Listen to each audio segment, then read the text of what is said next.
Zna se da deca, a boga mi i odrasli, vole voćni jogurt. E sad, uvek može da se ode u prodavnicu i kupi onaj jedan voćni jogurt, međutim, nije to baš neko sretno rešenje.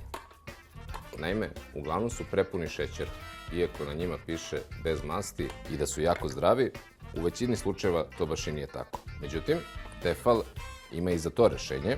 Voćni jogurt može da se napravi očas posla i kod kuće. Za početak, moj izbor voća je banana, malo meda, dakle ništa šećera, malo nara za boju, a i za dodatne vitamine, malo cimeta, jednostavno volim cimet, i naravno jogurt sa manje ili više masnoća, ko kako voli.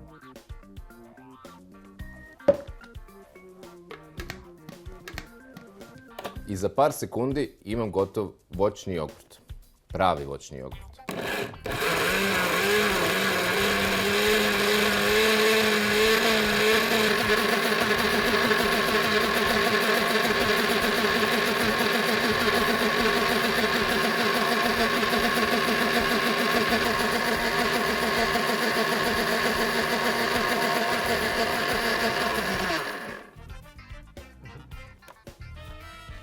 I sada, ko kako voli.